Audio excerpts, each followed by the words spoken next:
राहुल गांधी के खिलाफ बीजेपी नेताओं की ओर से हो रही बयानबाजी पर सियासत गर्म है और इसका असर अब उत्तराखंड में भी देखने को मिल रहा है।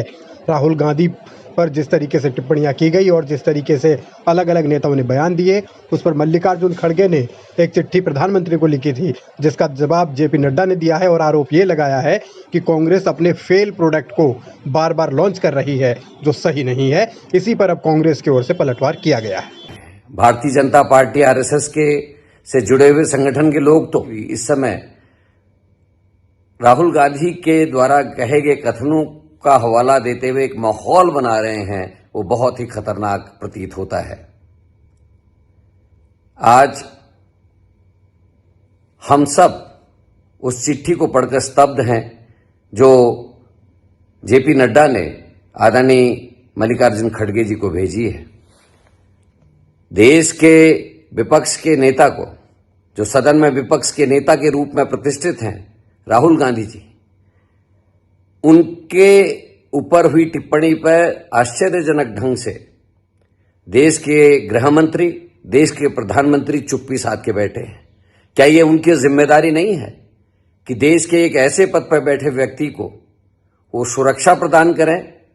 चिंता उनको होनी चाहिए कि विपक्ष के नेता को कोई खतरा तो नहीं है। किस तरीके की बातें उनके विधायक, उनके नेता, उनके सांसद, उनके केंद्रीय मंत्री कर रहे हैं, उसके बावजूद भी जिस तरीके की गंभीर चुप्पी साथ के देश के गृह मंत्री बैठे हैं, निश्चित ही ये एक संदेश दे रहा है कि कहीं ना कहीं कुछ बहुत गलत पक रहा है इस देश की राजनीति में।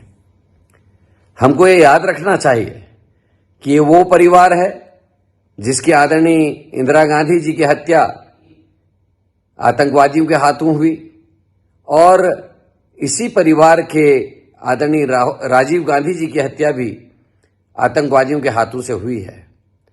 राहुल गांधी जी के लिए क्या माहौल ये पार्टी और संगठन बना रहा है, ये जग जाहिर है, लेकिन अपनी निडरता से वो लगातार नफरत को कम करने का, नफरत को खत्म करने का प्रयास कर रहे हैं और उसी प्रयास के तहत उन्होंने कन्याकुमारी से कश्मीर तक की 4000 किलोमीटर की पदयात्रा बिना खौफ, बिना डर के करी थी। यह देश माफ नहीं करेगा उन षड्यंत्रकारी ताकतों को जो लगातार देश की ऐसी ताकतों को जो देश से नफरत को खत्म करना चाहते हैं, उनके खिलाफ माहौल बना रहे हैं। धन्यवाद। कांग्रेस ने बीजेपी को घेरने की कोशिश की है, जबकि उत्तराखंड बीजेपी ने भी पलटवार किया है कि राहुल गांधी की खामियां छिपाने के अलावा कांग्रेस के पास कोई रास्ता नहीं है, क्योंकि राहुल ने कोई ऐसा काम नहीं किया जिससे कि उन पर लोगों का भरोसा बढ़े।